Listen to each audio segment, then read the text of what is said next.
Welcome to Doing the Work, Frontline Stories of Social Change, where we bring you stories of real people working to address real issues. I am your host, Shimon Cohen.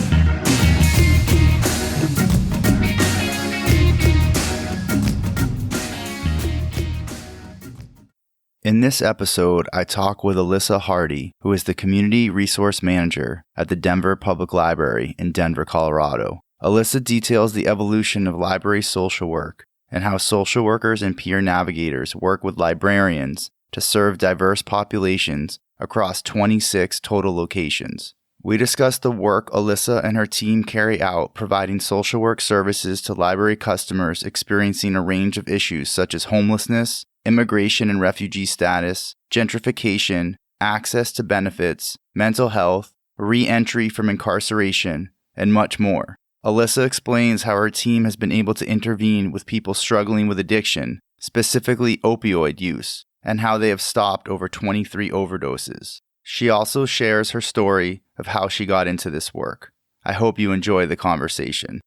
Hi, Elissa. Thanks so much for coming on the podcast. Really appreciate you taking the time to talk with me about the work you do. And just to get things started, could you let the listeners know what you currently do? Yeah, absolutely. Thanks for having me. I am the Community Resource Manager at the Denver Public Library. And basically what that means is I supervise and manage the social work and peer navigator program in our library. So that's really interesting that there's social work in a library. I've heard a little bit about this, but I do think a lot of people, social workers, people who are involved in human services, this is kind of a newer aspect of social work. So maybe you could just talk about, there's so many things I want to talk with you about, but just to start off, maybe you could just talk about like what it would look like to someone walking into the library who maybe is in need of services and what that person looks like, and then how your team approaches that person to provide services. Yeah, absolutely. So we work with any customer, any community member experiencing any adverse life challenge, which can be any of us. And people come into the library for many reasons, whether that's, to look for research or to find a book or come to story time with their kids, or it might be because you need to figure out how to get on SNAP benefits, or you're looking to access healthcare or mental health care, and you're coming to the library to find those resources. Or maybe the library is that one place where you can come inside during the day because you don't have a home. And so the libraries are open to everybody. We are free and equal access for all. You don't have to have a library card. You don't have to have an ID or anything to walk into the library and spend time there. So lots of people who are looking for services or just a place to be come in and spend time in the library. And so our team connects with people who might be having those challenges and are looking for resources to help support them in their goals and what they're looking for. So they might, we hold drop-in hours during the day at most of our locations. And so people can ask the librarian or a security guard or whoever it might be, one of their peers, about who do I talk to about this? And they direct them to our drop-in hours to come in and talk to a peer navigator or a social worker during that time to look into those resources and get connected and build relationship. Other times, like today, for example, in Denver, it was really, really snowy. So we had a lot of people who were just basically coming in to get out of the weather. And so one of the peer navigators took a basket of socks and hand warmers and granola bars and water bottles and walked around up and down through the whole library over and over and offered these things to people and got to know their names and built those relationships too. And then, just shared with those people what we do and how we can help connect people to resources. And oftentimes that's how people get connected to us as well. Sometimes people are just coming in to get out of the elements, just for a controlled environment, to use the restroom, to read the books, to get on Wi-Fi, get on the computer, and not even knowing we're there. And then once they start talking to someone on our team, they get to know that, or they might ask again the librarian or security guard a question, and they direct people to us that way. Sounds like there's just so many different aspects about what you do, and you addressed one of the things I was going to ask you about is kind of like how the word gets out about this, but that's such a great example of outreach within the library itself. How long has the program been around for? So I started exactly 4 years ago this month. So exactly 4 years ago when I was hired, they started the program. And what was it like to come into a library as a social worker? I mean, and build up this program. Can you kind of talk about the evolution of the program? Yeah, absolutely. I was kind of looking for a different job. I was actually driving to the mountains for work every day, and I live close to downtown, and I was looking for something back in the downtown area and working with the homeless population because that's where my heart is. And a friend shared with me this job description, and I did a little research, found out that they had a social work program in the library in San Francisco, and she had some great articles written about what they were doing out there. And so I applied and I got it, not having any idea what this meant or what it would look like, just recognizing that the reason the library wanted to create this position was to really address homelessness and people experiencing homelessness coming into the library, mostly because the librarians recognized that they didn't know all the resources and didn't really know how to best serve that population. And I think that's really kind of where most libraries start with these types of programs, is looking how do we address the homeless population. And really what it comes down to then in the evolution of this is really coming in and bringing social work and librarianship together to meet all of the needs in our community. Libraries do a really good job of finding what those social needs and gaps are and working to fill those, whether that's through collections like certain books and such things like that, or programming. We have maker spaces, all of these things, whatever the community might need. And we can come in with this social work lens and even look at it a little bit more in depthly and see what those needs are. So while we work in our downtown areas, we work with a lot of people. Most of the people we work with are experiencing homelessness or they're marginally housed. We now have services out into the branches. We have 26 total locations. And while we still experience, come across people experiencing homelessness out there, a lot of times it's more of, people who are living in their cars and or families who are staying with family members and such. So maybe not so much staying outside, but are still not actually housed. They're just staying with other people, just trying to stay off the streets. So we see a lot of that going on. In addition, as Denver's growing and gentrifying and people are getting pushed out of their neighborhoods, we're seeing a lot of issues with that, including people getting pushed out of their housing that they've lived in for forever, for years, and facing homelessness for the first time in their lives at like 60, 70, 80 years old. Wow. And yeah. And, also just a lot of racial disparities and those kinds of things as well. So coming in with that social work lens, looking at these different social injustice issues and being able to help inform the libraries on best practices and ways to address this, and recognizing that there are disparities in treatment and just how we're approaching things differently in each location as well, that we need to look at and address. And with that, looking at, not only creating that programming within the library, but what partners can we bring in just to support those groups as well? Because there are a lot of nonprofits and other social service agencies we work with to bring in services into the library where people already are. So we do a lot of that. So the program has grown in those regards over the last 4 years. In addition, we've added 3 other social work positions. One of those social workers really covers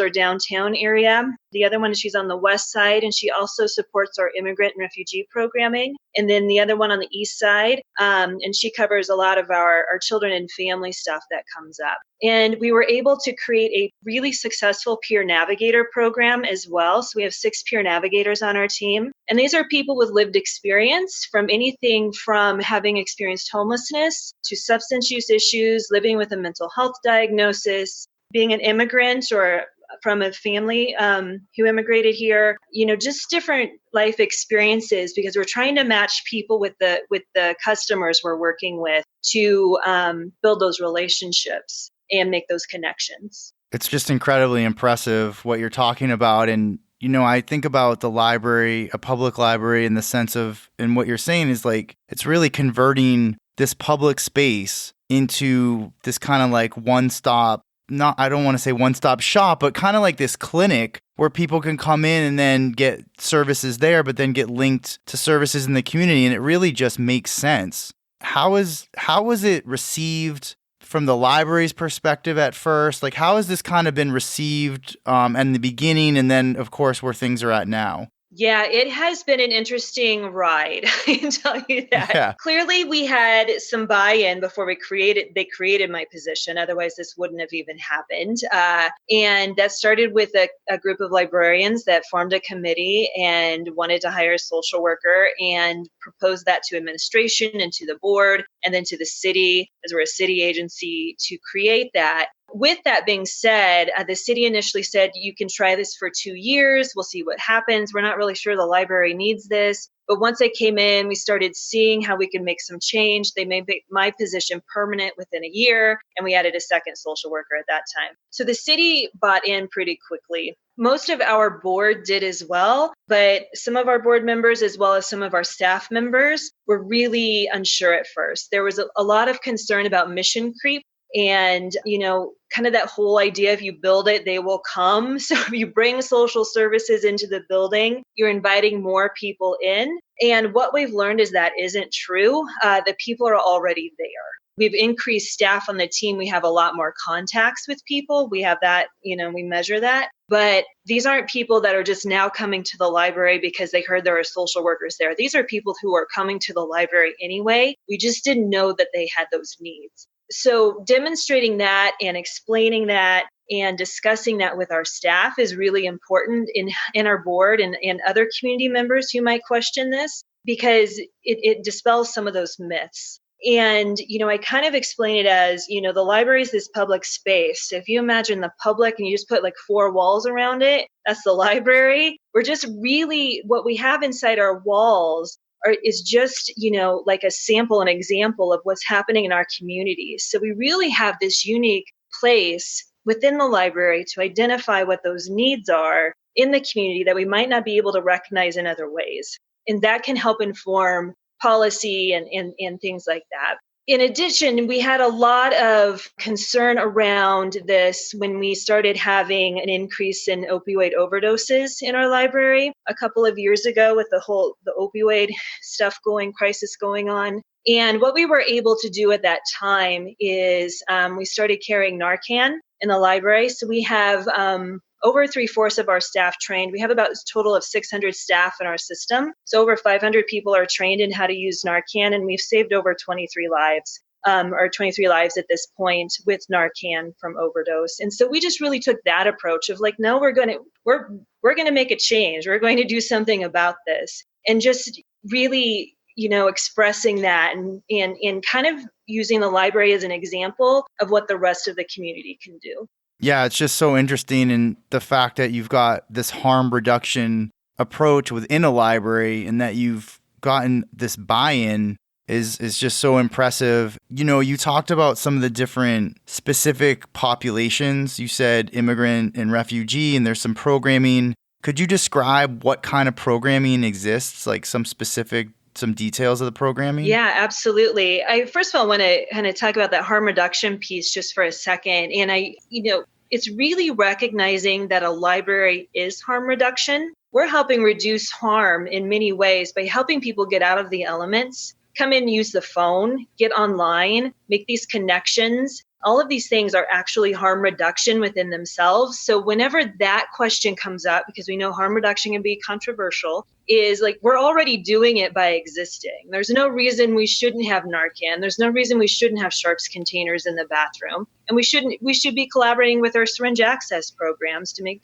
sure people are connected, as well as connecting people to healthcare and all of those things. So that just actually makes a lot of sense that the library is harm reduction, right? So with the programming we actually have a program within the library called Services to Immigrants and Refugees, or STIR for short. If anyone likes acronyms more than social workers, it's librarians.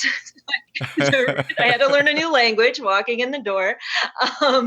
It's a really amazing stuff. We have a lot of that. The programming is run primarily by volunteers who many are immigrants or even refugees themselves who have come to the United States and are giving back to their community. And so it's a lot about having conversations in your language, working on your English skills, and figuring out what those connections are and those sources are in your community to help support you and your family. What we learned within that over the last few years is we know that a lot of people especially people who might be undocumented, are a little afraid to come in and say, I'm having issues with my landlord, because lots of things can happen as a result of sharing that and being afraid you're going to lose your housing. And so that's why we placed a social worker in there to support that programming so people can have someone to talk to, and we can bring in advocacy groups to help people and support them with that.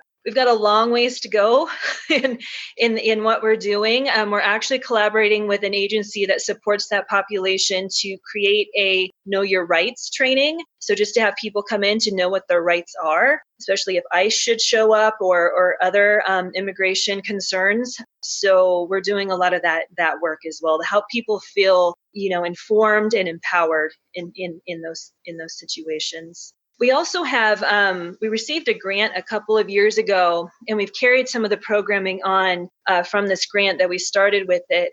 So it's programming for people experiencing poverty and homelessness. So we have a Hard Times Writing Workshop that we provide in collaboration with the Lighthouse Writers Workshop here in town that does writing workshops. This program has been going on for almost 3 years, and it's really incredible, and it's so successful. We're looking at starting 3 more groups. One that will be in our Denver City Jail, and another one in Denver County, and maybe even through the reentry process from corrections, to engage people in writing about their experiences and sharing that. And what we've learned in the group we have is that's really helping people build connections and heal from those experiences. One of the women in that group just got published, which is really great. And so we're looking at expanding that because it's been so successful. And what we'll do with those, we'll add another group at the library as well. So as people come out of those jail settings, they can come in and carry on this work with the program in the library and have that connection with the instructor, with a peer navigator, and the people they've met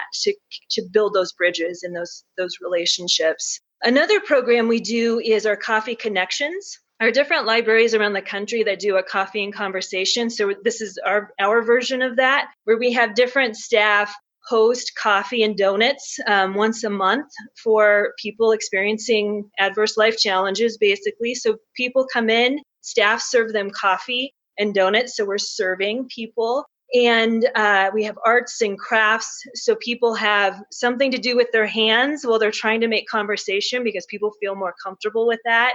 And we're building those relationships. And that has helped, kind of back to your question before of, are some staff concerned about this, or has there been, has everyone had buy-in to this? And were staff, especially those who are not public facing, who were really, felt uneasy around people experiencing homelessness or having different experiences from their own. And what this has done is build those relationships between the staff and the customers, and has actually helped with that a lot as well. So that's an example of some of our programming. It's so inspiring. I mean, because when you create something and there was that initial buy-in, and then you said, the city basically said, we're going to see how this goes. But then within a year, they already made their decision. Was there data that you had? I'm assuming there was some data, there were some numbers that you had to report to them to get that decision made. What kind was that? Just for people who are listening that want to do something like this. Good question. I'm not even sure, because I don't think they actually asked us for the numbers. At that time, they just recognized that we were having some impact. When they looked at creating this position, they were also thinking about, how do we decrease 911 calls to the central library? Because there were a lot, and some of those around customer behavior, and some, legal issues and things like that. So our security team was doing the best that they were trained to do in responding to these issues, but they're not social workers. They don't know the resources. Their job is to make sure people are following the library use policy and getting them out if they're not.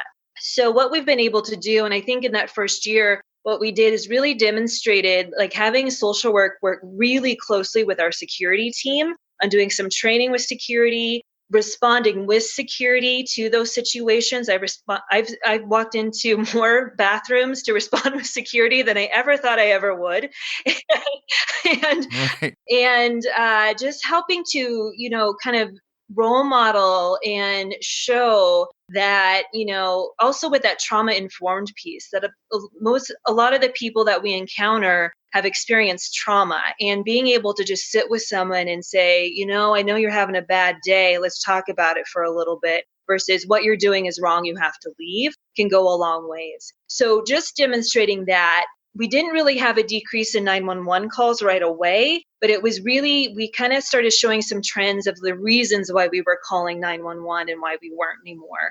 So it was really more legal issues or, medical emergencies and things like that we continue to call for. But for like behavior issues and that kind of stuff, we don't have to do that anymore. We can work on that with the person. And so that was demonstrated. And, other than that, we do track the number of contacts that we make. My first year at the library, just little me doing some program development as well, I had 434 contacts with customers, and in last year with 4 peer navigators and 3 social workers, we had about 6,000 contacts. So just demonstrating how Wow. great that need is. And again, it's not bringing more people in, the need is already there. And I think that's one of the reasons this took off. Yeah, I mean, it's truly that social work aspect of meeting people where they're at. They were already there. And you're just putting people there that have the proper training and skills and knowledge to help them. Yeah, that's exactly it. It just makes so much sense from a social work perspective. I mean, the people are already there. And what I've learned too is a lot of the people that are there don't know that there are certain agencies or programs that can help them with the issue that they're facing until we talk to them about it. Or they have systems trauma and they've tried so many times and have been told no, or things didn't work, or whatever it was that happened is they were trying to get into housing or access mental health care that they just gave up. And so we can build that relationship and connection and help walk them through that in that process now. Yeah, that's excellent. I was thinking too, just going to a library and having someone approach you is probably a lot less stigmatizing than, feeling like you've got to show up to a mental health clinic or a hospital. Absolutely. That's very, very true. Very true. Anybody can walk into a library. It is, anyone at all. And so, yeah, it's absolutely much less stigmatizing than walking into a clinic like you're saying. Also, it's a little less intimidating and can maybe decrease some of the fear around that as well. If you can just have a casual conversation with a library staff member who then maybe can connect you to someone, it makes a big difference than walking into an agency and asking for help, where you don't know if, how you're going to be greeted, if you're going to be told you need to have an appointment or you need certain paperwork or whatever it is. We can work through that on the front end and help people feel safer and better about walking into those places. In addition, we really work with our partners on having them come to the library for that first meeting with someone, because they do feel safer there and they have that connection with us. And so we make that, they come to the library for that first interaction, and then that person then knows them, and then they can, see them outside of the library. It's awesome. It's great. So just to kind of shift gears here, I'm wondering, what is the most challenging aspect of this work for you? Good question. I think, it's interesting. Being a social worker, our brains work a little bit different than librarian brains because we're trained differently. And again, this social work and librarianship can come together and do some really great stuff. But it's a little, it can be really challenging to be the one social worker in a room of 20 librarians and their brains are all working this way. And I'm like, but why can't we just do this? Because this is what we do. And there's a lot of like analysis going on and all of this. And so sometimes, things move a lot slower than what we might be used to in a social service setting. And that was certainly an adjustment for me. In addition, what I've really learned, and this is part of librarians training too, is they really want to know, well, tell me what to do. I just want to know what to do. And so the answer of, well, all humans are individuals. It's all very gray. It depends on the situation, as we always say as social workers. Well, it depends. That's really hard for librarians to adjust to that. So really what I've been saying a lot lately as I'm doing training with librarians is we're giving you information. It's for you to take in this information and make informed decisions on your own with this. Like, we can't tell you exactly how to handle every single situation because they're all different. And when you think you've seen everything, something will happen and you have not seen everything. So that's a little bit of a challenge. And there are some, trainings out there for libraries that really try to answer that, like, well, tell me what to do. And as a social worker, I can't really support that because it is very individual and we don't want to put blanket statements over groups of people. Another thing that can be really challenging is just seeing the social need in our communities where there are so many gaps in service, and living in a community where housing is a really big issue, and we're really behind in creating affordable housing options for individuals and families, and that's really frustrating and can be hard to deal with, and just different, like, even the way that different agencies, like city agencies, approach social issues and kind of, lumping them into safety concerns when they're really social issues or a public health crisis versus a safety issue. So really, what we can do is get into some of those rooms and have those conversations, though. So that helps. But that's some of the frustration. Yeah, when you're talking about the housing issue and right now, I mean, this episode's going to go live in a few months, but this is February when we're recording this, and it's incredibly cold, as you were saying.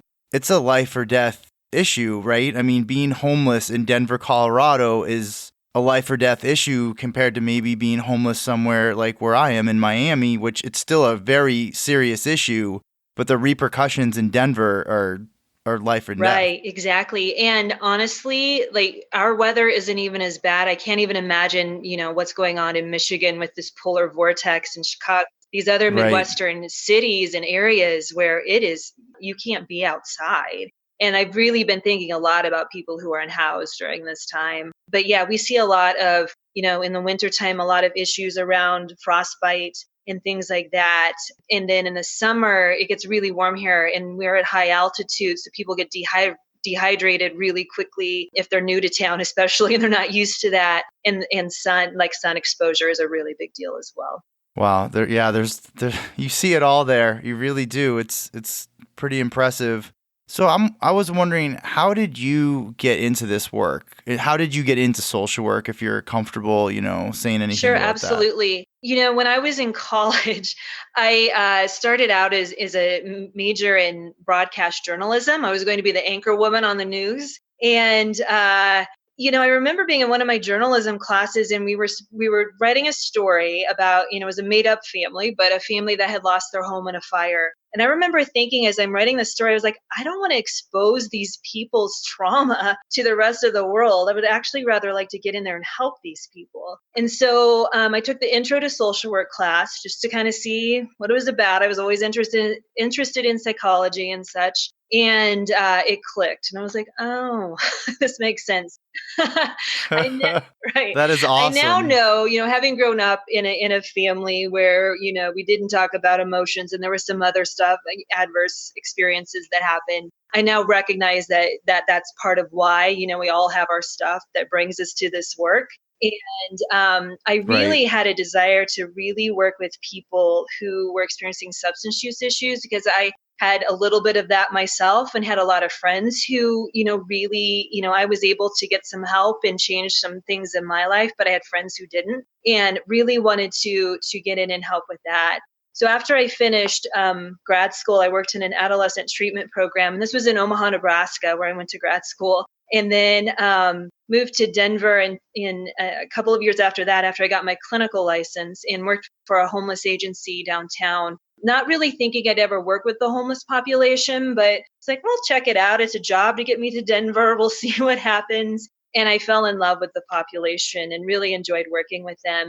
And along the way, started teaching at the Graduate School of Social Work at the University of Denver, and really learned a lot about trauma and in teaching those courses and policy as well, and have a passion for social policy change and all of that. So my current position has really kind of launched into that, which is nice.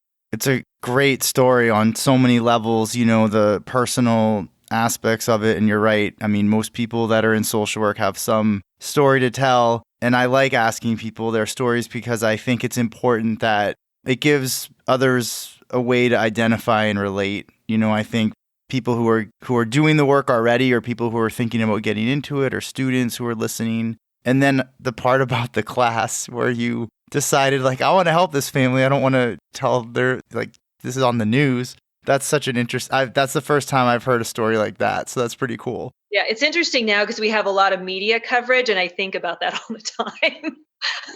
Right. Well, you ended up on the news anyway, so just for different reasons. True. The time's kind of flown here in terms of our conversation, and I just want to thank you so much for taking the time again to come on here, and also for doing the work in the community. The work you're doing is phenomenal, and it's inspiring a lot of people, and I just keep hearing more and more about library social work and, social work in libraries, whatever the right terminology is. And, you're like the go-to person when this comes up. So just so appreciative that you came on here. Yeah, absolutely. My pleasure. I actually have a lot of great library social work colleagues across the country, and we're happy to help support anybody in any way. And thanks for asking. I appreciate it. Thank you for listening to Doing the Work, Frontline Stories of Social Change. I hope you enjoyed the podcast. Please follow on Twitter and leave positive reviews on iTunes. If you're interested in being a guest or know someone who's doing great work, please get in touch. And thank you for doing real work to make this world a better place.